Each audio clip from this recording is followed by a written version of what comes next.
নকশালাইভে সকলকে স্বাগতম। চলুন খুব সহজে দেখে নেওয়া যাক ইলাস্ট্রেটরে থাকা বেসিক শেপগুলি কিভাবে ব্যবহার করতে হয় এবং কিভাবে পরিবর্তন করতে হয়। তাহলে চলুন দেখা যাক।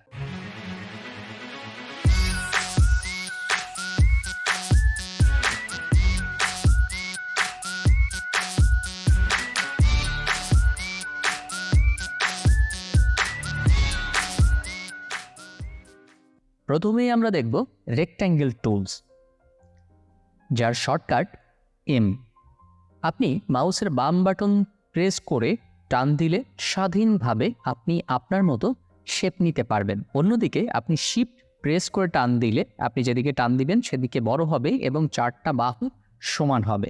অন্যদিকে আপনি যদি অল্ট প্রেস করে টান দেন তাহলে চারদিকে সমানভাবে বড় হবে এবং চারটা বাহুই সমান হবে।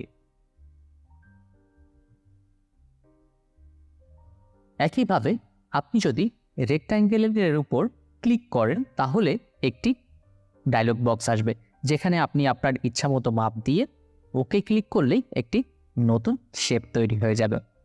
একইভাবে আপনি এই শেপগুলিকে আবার পরিবর্তন করতে পারবেন। ধরুন আমি এই ডায়লগ বক্স না নিয়ে আমি যে কোনো একটি শেপকে সিলেক্ট করলাম। এবার খেয়াল করুন ডান পাশে এবং উপরের এডিট প্যানেলে আমার হাইট এবং উইডথ রয়েছে। এখান থেকে আমি এগুলো পরিবর্তন করতে পারি এবং আমি কালার করতে পারি। Colour panel number 1, colour panel number 2 এবং আবার টুলবার থেকে আমি কালার করতে পারি। অর্থাৎ এই শেপগুলোকে আমি 3টি ভিন্ন জায়গা থেকে কালার করতে পারি। সো আমরা দেখলাম রেক্ট্যাঙ্গেল, এখন দেখব রাউন্ডেড রেক্ট্যাঙ্গেল টুল। এটি রেক্ট্যাঙ্গেল টুলের মতোই, কিন্তু আমাদের চারটা কর্নার একটু কার্ভ থাকবে। আর এই কার্ভটি আপনি এডিট করতে পারবেন কিবোর্ডের আপ অ্যারো দিয়ে এবং ডাউন অ্যারো দিয়ে।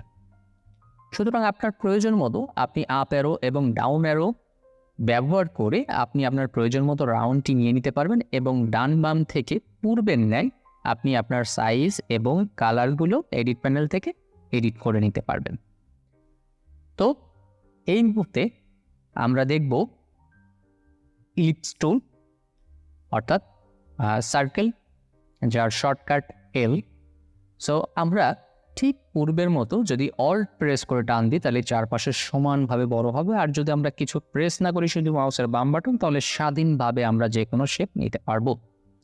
সো এটিও ঠিক পূর্বের টুলসগুলোর মতো আপনি এডিট করতে পারবেন কালার এবং সাইজ। তো আমরা পরের টুলসটি দেখে নিই। পরে হচ্ছে পলিগন টুল।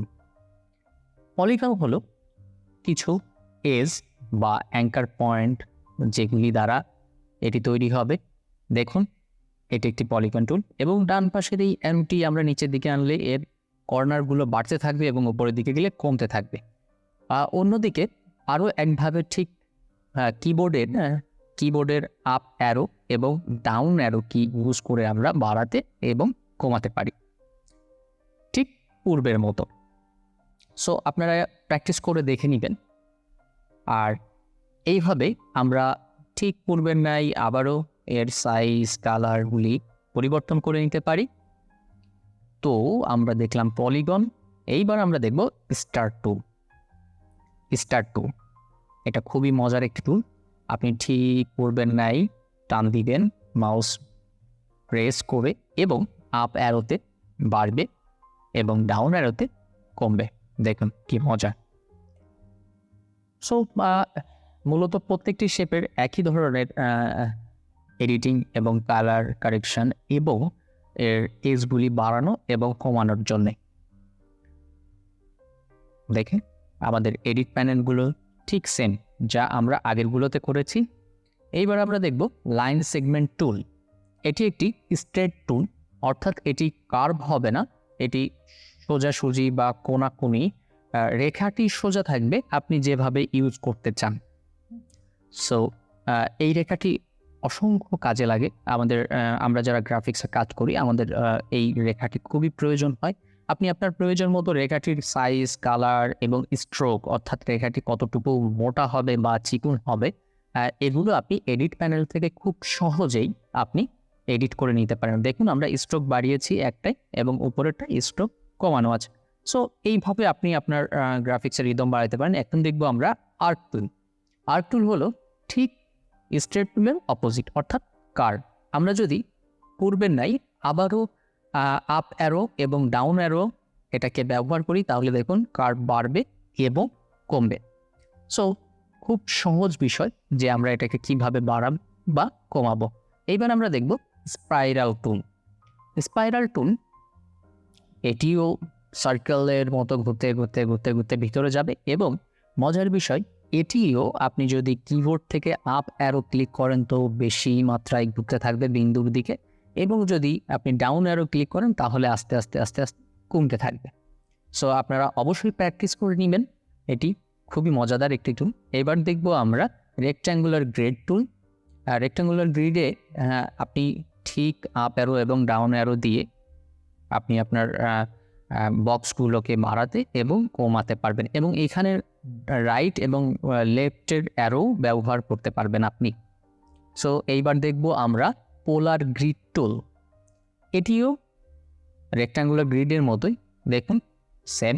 এটিও আমরা কিবোর্ড থেকে আপ অ্যারো এবং ডাউন অ্যারো ক্লিক করে আমরা এটি বাড়াতে এবং কমাতে পারবো।